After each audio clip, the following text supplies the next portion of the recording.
La première ce matin, ça va être un peu là, général, puis l'Église locale, puis un peu là, les bases. Juger ou ne pas juger. Clouc, clouc, clouc. Et le 5 août, là, on va aller entre les individus personnellement intimes, tu sais, où tu avertis quelqu'un, tu lui donnes un conseil, pourquoi tu me juges, toi, tu vois pas mon cœur, tu es comme ci, tu es comme ça, puis tu me blesses, puis en tout cas, toute la grosse affaire, là, qu'à tous les jours qu'on peut, des fois, là, le mari vis-à-vis de la femme, vice-versa. On va regarder ça, et ça s'applique à n'importe qui, sauvé ou non sauvé. Toutes sortes de situations, travail chez nous, bien vis-à-vis de nos enfants. Et vous allez voir que c'est terriblement pratique et vraiment, vraiment intéressant. Ça sera le 5 août qu'on va prendre des passages et je crois que ça va nous richement bénir. En tout cas, ça me le fait, mais depuis quelques semaines, je travaillais là-dessus, dans ce passage-là. Et pendant qu'il le passe, je m'en venais ce matin et je regarde, j'anticipe d'avance, évidemment. Et il y a un passage qu'on va regarder dans quelques moments, là. Ça sera dans Lévitique 19, le verset 15 à 18, mais où il est dit d'aimer son prochain comme soi-même. Et alors tu dis, aimer son prochain, si je ne m'aime pas, comment est-ce que je peux faire pour aimer mon prochain? C'est quoi s'aimer soi-même? Là, ça en parle à la radio, à la télévision, il y a des clubs de femmes qui jasent là-dessus, il y a des livres, des psychiatres, psychologues. C'est incroyable, s'aimer soi-même. Apprendre à s'aimer soi-même. Il faut le faire, hein? C'est quoi cette affaire-là? Est-ce on pourrait avoir un peu de lumière ou beaucoup de lumière dans la parole de Dieu? On va travailler ça un jour. Je vous le dirai d'avance. Vous allez voir que c'est intéressant, ça.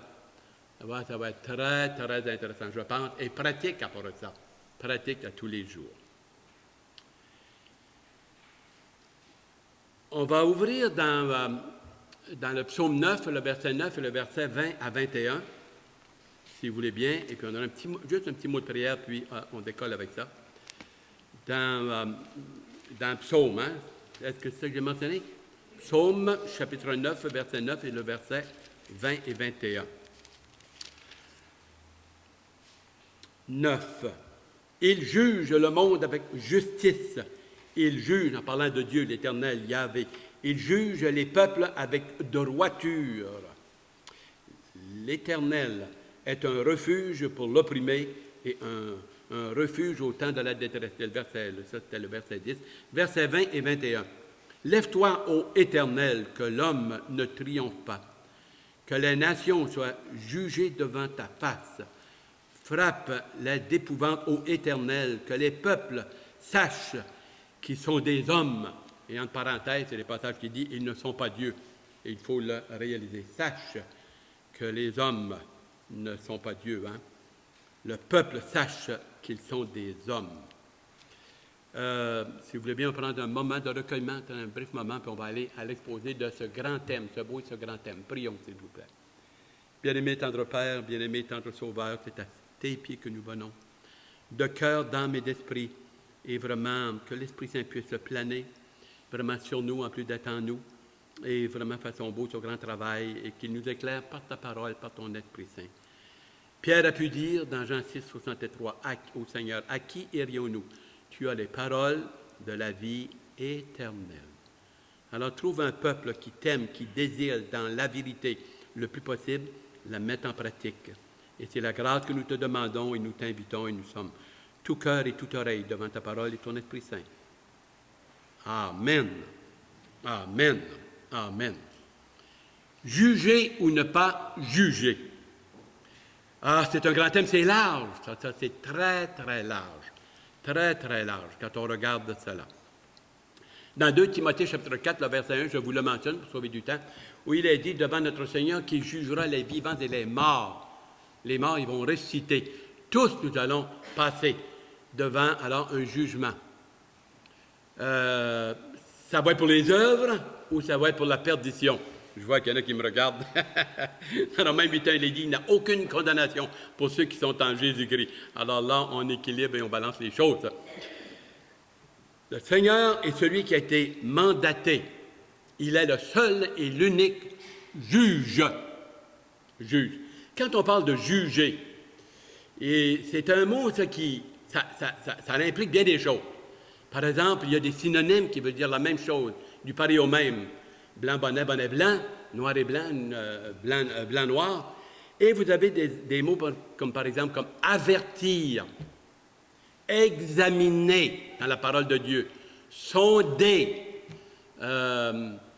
par l'analogie de la foi, analyser les passages bibliques ou une situation ou mon âme ou une vérité ou quelque chose selon l'enseignement des Écritures, l'analogie de la foi.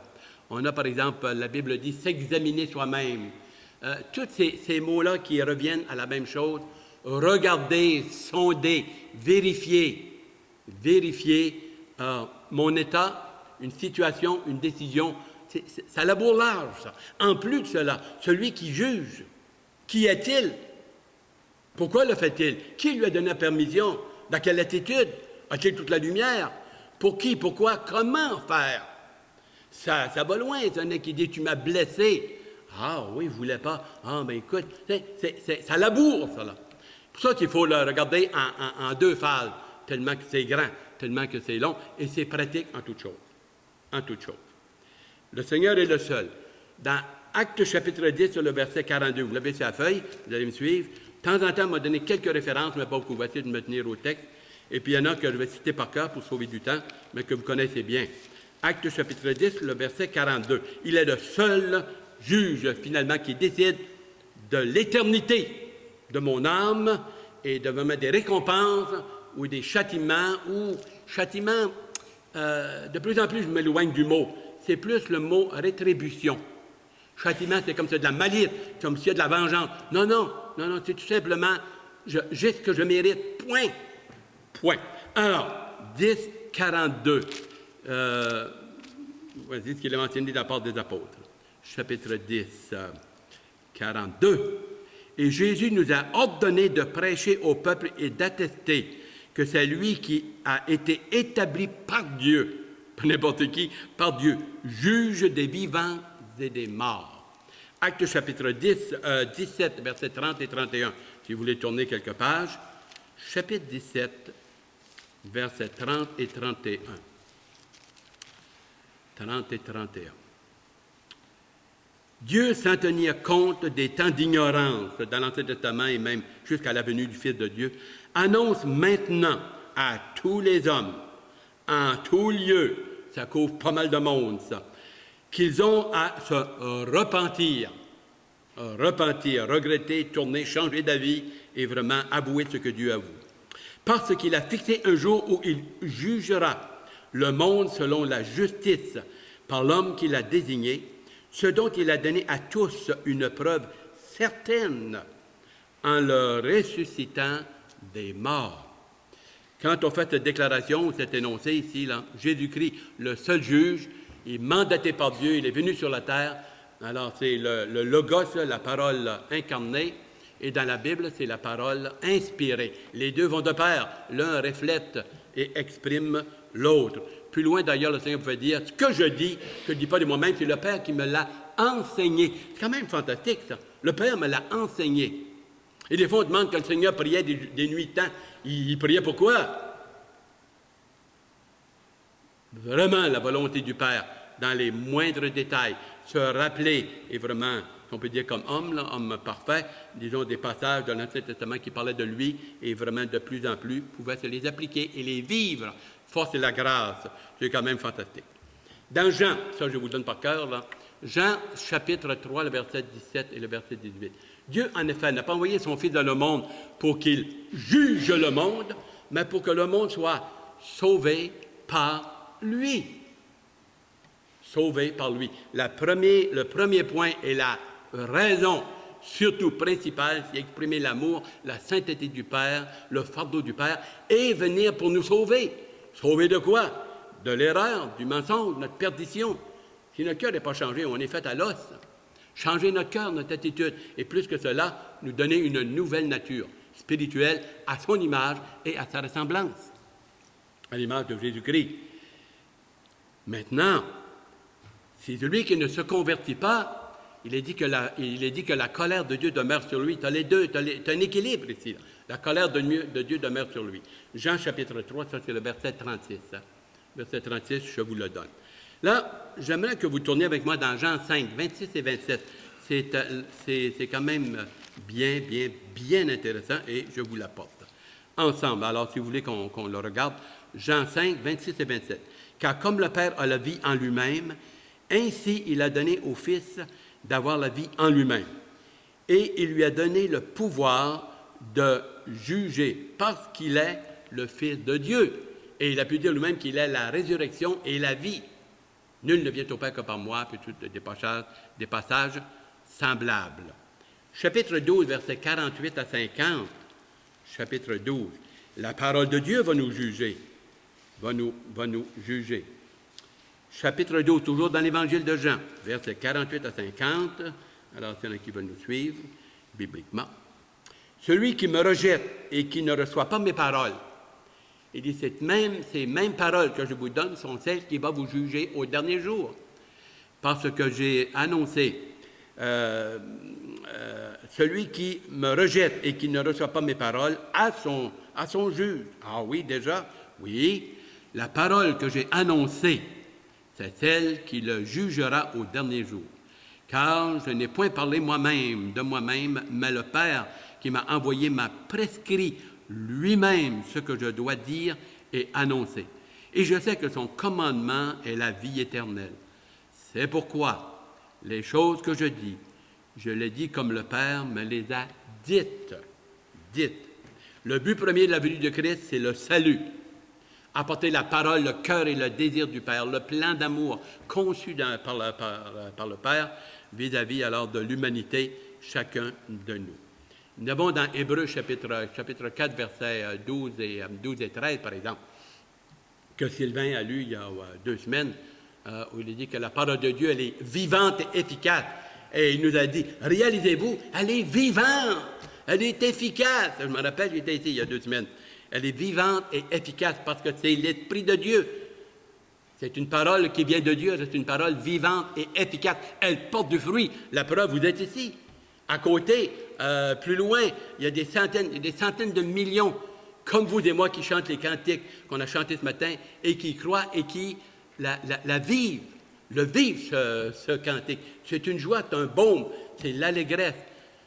Souvent, alors, Cosal dit « J'ai hâte d'être au ciel », puis il y a lu un petit poème à propos des anges, « Océan d'anges et de louanges », toute la grosse affaire. C'est quand même fantastique. Elle est vivante et efficace, plus tranchante qu'une épée quelconque à 2 tranchants.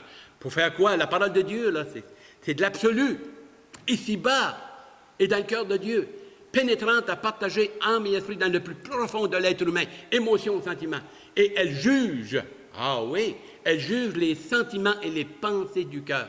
Ça, tu commences à descendre pas mal profond dans l'individu, là. Ça, c'est profond. Tu sais, tu t'écoutes, tu vois pas mon cœur, hein, tu me juges, tu me connais pas, hein, tu as des choses semblables. On se lance ça par la tête. Mais elle juge les sentiments et les pensées du cœur. Nulle créature n'est cachée devant lui. Comme à travers une vitre. Nulle. Ça inclut beaucoup de monde, ça m'inclut, ça. Nul n'est caché devant lui, mais tout est nu et découvert. Ça va mal. Mais c'est pour notre bien. C'est un message d'amour. C'est pour notre bien. Nu et découvert aux yeux de celui à qui nous devons rendre des comptes. Juger ne veut pas dire condamner. Juger ne veut pas dire qu'on est condamné. Ça peut porter jusqu'à là. Il faut faire attention. Il faut faire attention. On peut examiner avec un esprit d'amour. D'ailleurs, c'est ce qu'on va voir et à travers. Tu peux analyser quelque chose ou une situation ou un problème ou, je ne sais pas, quelqu'un examine de manière que je fonctionne puis me donne un avertissement par amour. Non pas pour me taper dessus. Et il ne faut pas que ça vienne de la chair. Ça, c'est un peu difficile, ça. Tu sais, ça peut être, là, laisse faire la Bible, la parole, là. Moi je pense que tu es comme ci, puis tu es comme ça, puis knac, puis la grosse affaire. Mais, hey, la Bible dit, ne jugez pas selon la chair. La nature pécheresse, là, Dieu ne veut rien savoir, et puis on est tous dans le même bateau. Des pécheurs pardonnés ou des pécheurs non pardonnés. C'est selon la parole de Dieu. Selon la parole, il faut la connaître, il faut la lire, s'en imbiber. On verra dans quelques moments. Ainsi, alors, nous voyons cette dimension. Le Seigneur, il est lui qui a finalement au grand trône, soit au tribunal de Christ ou au grand trône blanc. Il va être assis sur le trône et il va juger toutes les nations et la destinée. 2 mondes. On s'en va vers la mort, on s'en va vers la résurrection. Tous vont ressusciter, l'un vers la perdition et l'autre vers la vie éternelle. Vraiment dans la plénitude de la vie éternelle. C'est pas fantastique, ça? C'est extraordinaire. Je vous apporte un texte. Il est bon celui-là. C'est Matthieu 7, 1 à 5. Mais le 5, dans le 5 août, on va toucher Romains 14. Le verset 4, le verset 4, 10, 12, 10, 12, 14. Ouf! Romains 14, là. Lisez-le. C'est merveilleux. Matthieu 7, le verset 1 à 5. Ne jugez point. Ah! Tu n'as pas le droit de me juger. Laisse-moi tranquille. Tu prends pour qui, toi? Tu pas bon, tu es un petit cogne. Hey, ne jugez point afin que vous ne soyez pas jugés. Oh, c'est intéressant, hein? Car on vous jugera du jugement dont vous avez jugé, et l'on vous mesurera avec la mesure dont vous mesurez. Pourquoi vois-tu la paille qui est dans l'œil de ton frère, et n'aperçois-tu pas la poutre ou la sciure de brincy qui est dans ton œil? Ou comment peux-tu dire à ton frère, laisse-moi ôter la paille de ton œil, toi qui as une poutre dans le tien? 5. Voici la clé. Hypocrite.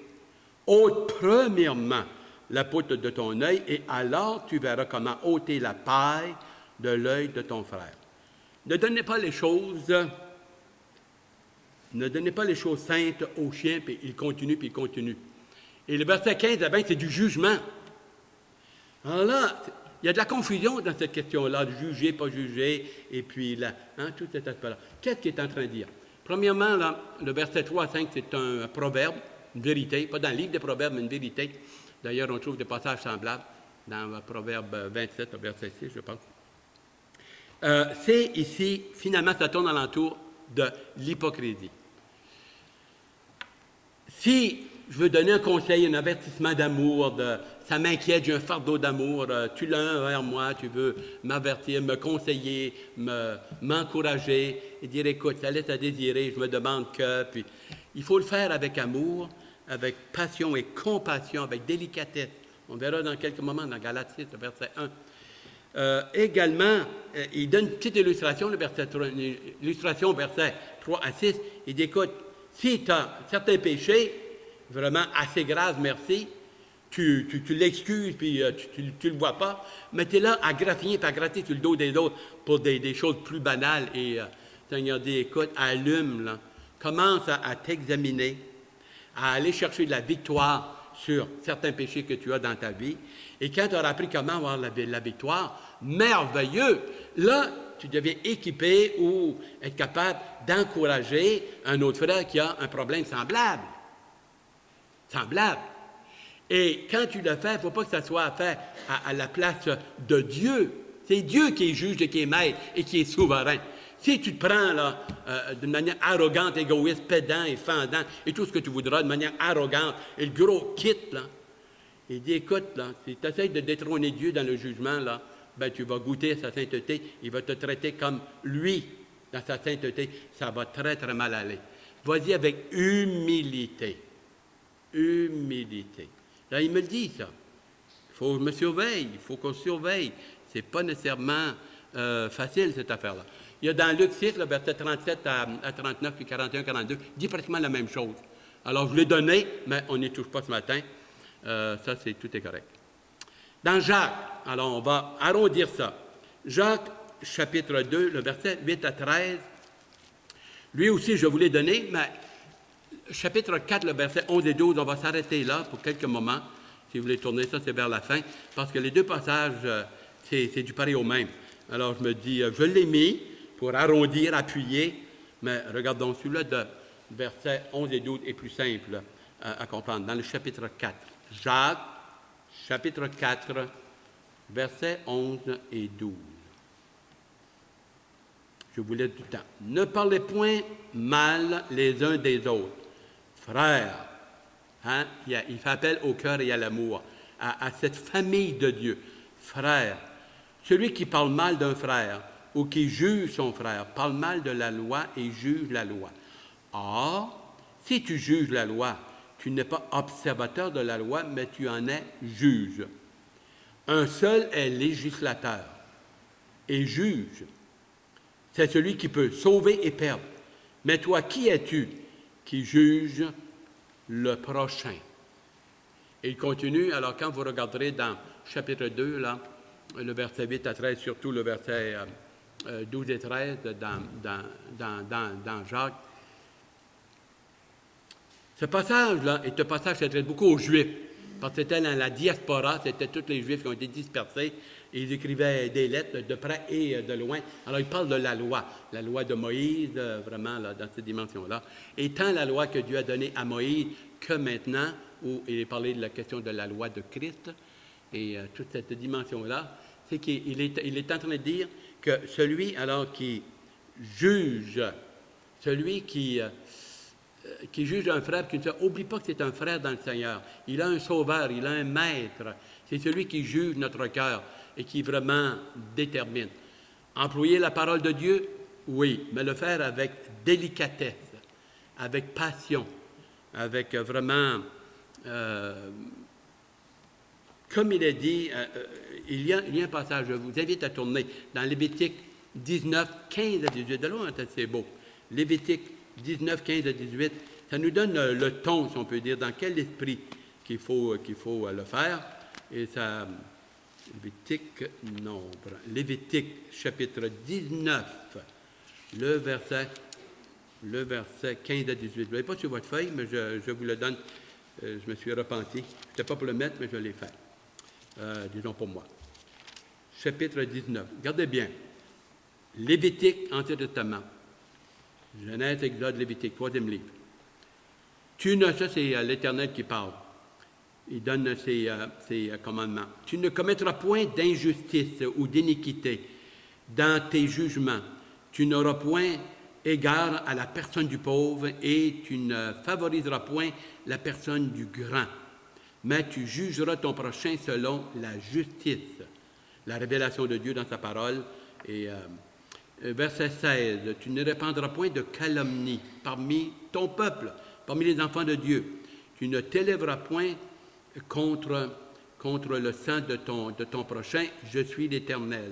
17, tu ne haïras point ton frère dans ton cœur. Tu auras soin de reprendre de ton prochain, mais tu ne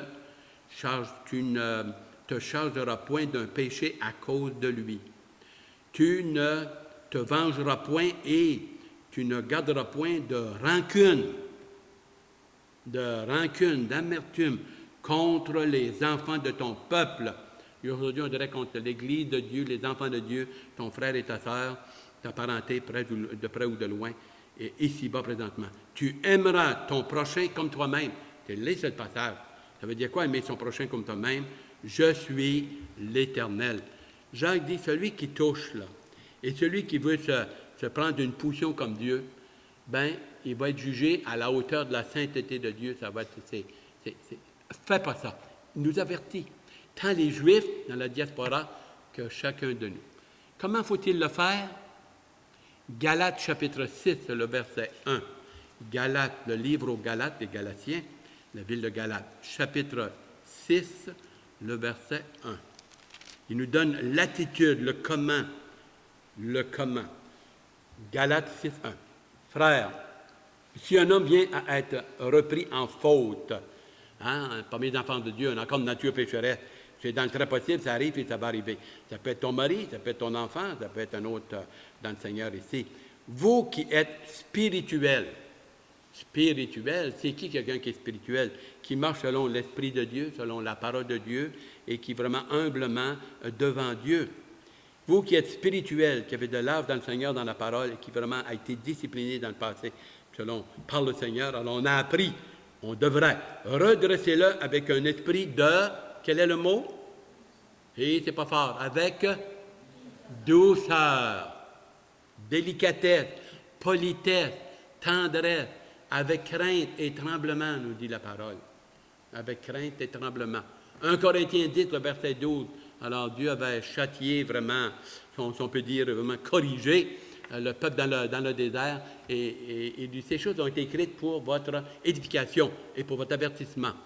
Et lorsqu'on veut apporter un conseil, une exhortation à un autre enfant de Dieu, il faut le faire avec douceur et faire attention pour nous-mêmes de ne pas devenir enflé d'orgueil et dire parce que c'est un piège que toi-même surveilles afin de ne pas tomber dans le même péché. Péché d'orgueil. Péché d'orgueil. C'est fort, vous savez, c'est large cette question-là. Ça va très, très loin. Juger ou ne pas juger. Bien, Dieu a donné un mandat, le Seigneur a donné un mandat à son Église, à l'Assemblée de Dieu. Vous faites partie du corps spirituel de Dieu, là. Vous êtes pas juste on n'est pas des pions, là. On n'est pas des pions, vous êtes vraiment là, une famille spirituelle et également à son conseil. Par exemple, dans Jean 20, là, le verset, c'est donné 19 à 23, mais disons le verset 21 à 23. Le Seigneur vient, il apparaît au milieu des disciples, ils sont tous tremblants, les portes ne sont pas ouvertes, il passe à travers les murs. Et puis, il arrive et il dit, « La paix soit avec vous. » Hein? Il vient avec un message de paix. C'est un prince de paix. Il est le prince de la paix. La paix du cœur, paix de l'âme, paix de nos péchés, la paix intérieure, une paix éternelle, une paix bénie venant de Dieu. Je vous donne ma paix, je vous laisse ma paix. Hein? Et il peut dire, je ne vous donne pas comme le monde le donne, à coup de pièce, à coup de fusil, mais vraiment, je vous le donne dans la vérité et dans le pardon. Que la paix soit avec vous, et il souffla sur eux. Il dit, recevez le Saint-Esprit. Les péchés seront remis à qui vous les remettrez et seront retenus à ceux à qui vous les retiendrez. Déjà, il y avait par anticipation dans Matthieu 16, vous saviez ça, le verset 18, il est en train de mettre la base, là, tranquillement, la footing, pour lorsqu'il va inaugurer son royaume, qui est, et commençant par son Église. Actes chapitre 2, le verset 1 à 4. Alors, il apporte cette mention-là. Il leur donne le Saint-Esprit symboliquement, commence à les éclairer de plus en plus, et officiellement, Pentecôte, Actes chapitre 2. D'accord. Ensuite, dans Matthieu 18, le verset 15 à 18, il commence à leur donner les directives, comment ça va fonctionner l'Assemblée, les églises locales, le peuple de Dieu, la famille de Dieu. Parce qu'on est tout croche, on est poqué, puis on a une nouvelle nature spirituelle, mais on a encore la vieille nature, puis ça laisse à désirer. Bon, il faut mettre de l'ordre. Dieu est un Dieu d'ordre, un Dieu de paix, un Dieu de sainteté. Il ne veut pas une famille tout décousue, là, qui est un scandale pour le monde, pire que l'inconverti. Il dit bien, si quelqu'un fait des choses, il laisse à dire, va le voir, avertis-le, conseille-le. Tu sais, dis que tu as un fardeau d'amour, ça laisse à désirer. Ce n'est pas un beau témoignage pour l'ensemble. Lorsqu'un pêche, alors ça rejaillit sur les autres. Dans l'Ancien Testament, il y avait 12 tribus, si dans une tribu, il y a un couple ou quelques-uns commettaient du péché de la désobéissance, Dieu disait, sortez pas, vous allez perdre la bataille. Il y a du péché. Il y a une interdiction dans le camp. Nettoyez-vous. Ah, puis là, il demandait c'est qui, puis il disait c'est telle tribu. Non, c'est pas elle. Ah, cette tribu-là. Ah, tel rang. Oh, à un moment donné, c'est lui. Repens-toi, remets qui avait volé ou chose semblable. Puis après qu'il avait réglé ça, Dieu disait, sortez, vous êtes avec vous. C'est parce que quand un péchait, tous étaient vus collectivement comme s'ils avaient péché. C'était la bénédiction de Dieu était retenue. Mais dans l'Église locale, c'est un peu une affaire, Paul dit. Alors, quand l'un pêche, bien, c'est un mauvais témoignage pour l'ensemble, même si tu ne le sais pas ou ça ne te fait rien, c'est pas moi qui ai fait ça. Il y en a qui le voient, tout se sait, tout se voit. Et il y a cette référence. Alors, si quelqu'un pêche, va le voir, et puis avertis-le avec amour, avec larmes, avec prière, puis écoute, tu sais, fais attention, parce qu'il est dans un état délicat, là, il est fragile. Il n'est pas tout à fait en état de grâce, hein, il est borderline. Avertis-le avec douceur. Mais pour son bien, parce que tu l'aimes, puis tu aimes le Seigneur, puis tu aimes l'Église locale. Tu aimes l'Église locale, c'est par amour.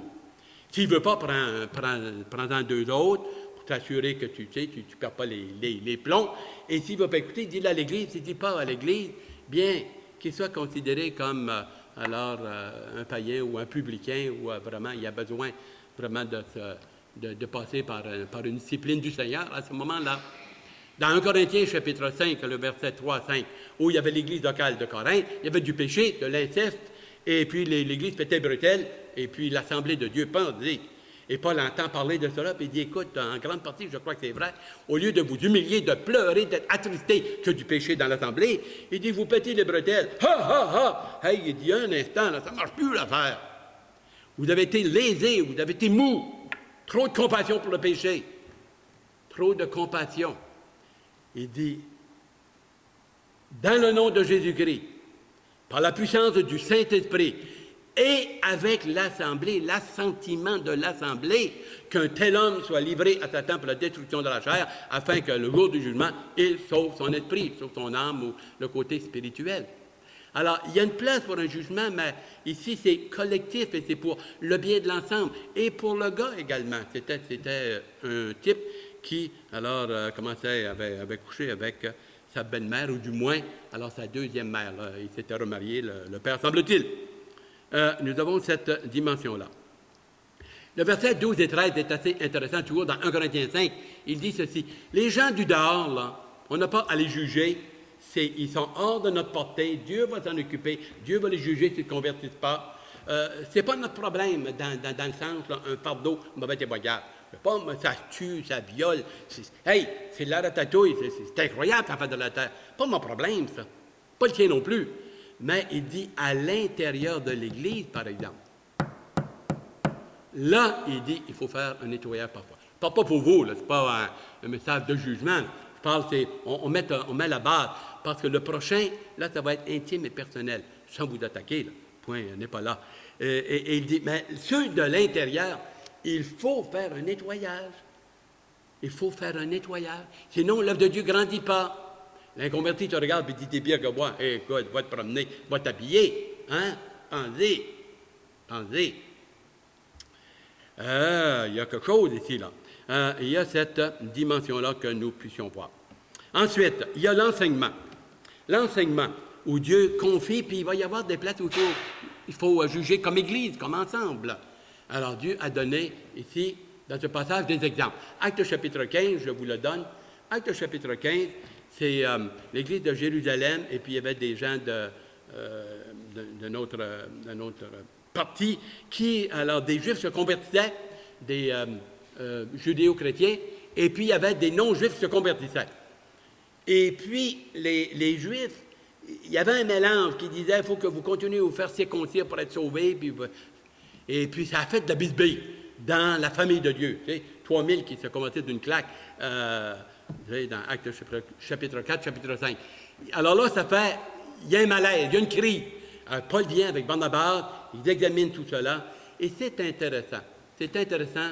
Ils ont regardé ça comme conseil, alors des hommes de Dieu inspirés vraiment cette question-là. Et ils ont dit ceci, verset 22 et le verset 25. Il nous a semblé bon, après avoir examiné le problème, de ne pas mettre des fardeaux lourds sur ceux alors qui viennent de se convertir, et également, alors, les Juifs qui sont convertis, un instant, on n'est plus sous la loi, là. Alors, il va falloir, là, mettre de l'eau dans notre vin, de part et d'autre, jusqu'au temps qu'un jour, ça devienne plus clair. Hey, ça fait 2000 ans. Aujourd'hui, on est bien, bien clair. Mais à ce moment-là, tu sais, il faut être circoncis pour être sauvé, puis il faut faire ci. Puis les autres disaient, non, non, non, on est libre, alléluia, on est libre. Puis les autres disaient, non, non. Alors, il y avait un mélange. Et l'Assemblée est impliquée. Et puis, nous voyons que Jacques et l'apôtre Paul et d'autres disent, selon le Saint-Esprit, les directives, il nous a semblé bon, jugez, analysez, regardez vous-même. Et puis, ce que nous vous recommandons, faisons la part des choses, et avec le temps, ça va s'éclaircir. Ça va s'éclaircir. Ceux qui ont une liberté, il va falloir qu'ils se calment un peu. Ceux qui sont trop fanatiques, bien, vous allez apprendre qu'on est sauvé par grâce et non par les œuvres ou la circoncision. Il y avait un certain jugement dans ce passage que nous avons pu voir dans ces choses. L'organisation. Je vous invite à tourner. Éphésiens chapitre 4, versets 11 à 15. Dieu a établi alors de l'organisation pour que ça fonctionne bien, ça soit doux, ça soit huilé, et puis par la grâce de Dieu. Éphésiens chapitre 4, le verset 11 à 15. Il a donné aux uns, alors là il parle de la structure de la famille de Dieu, en petit groupe comme un gros groupe. Il a donné les uns comme apôtres, les autres comme prophètes, les autres comme évangélistes, les autres comme pasteurs et docteurs. Pourquoi? Pas pour soi-même, pour l'Assemblée de Dieu, pour le perfectionnement des saints. Saint ne veut pas dire ici pas de péché. Saint veut dire mis à part par Dieu et maintenant on commence une nouvelle vie en Christ et vraiment là, pour le servir, pour l'aimer. Et alors, le mot saint, là, tu sais, des statuts, c'est pas tout à fait ça, merci. Alors, pour le perfectionnement, c'est parce qu'on n'est pas encore parfait, le perfectionnement des saints en vue de l'œuvre, du ministère et de l'édification du corps de Christ. Jusqu'à ce que, parce qu'ici-bas, là, on a de la compétition. Comme disait notre pasteur Michel, le diable n'est pas content quand on prend la Sainte-Sainte puis les cantiques, puis quand on est dans la vérité et que vous fonctionnez bien, que je fonctionne bien. Ça boucane son affaire. Ça boucane. Alors, jusqu'à ce que nous soyons tous parvenus à l'unité de la foi, de la doctrine et de la connaissance du Fils de Dieu.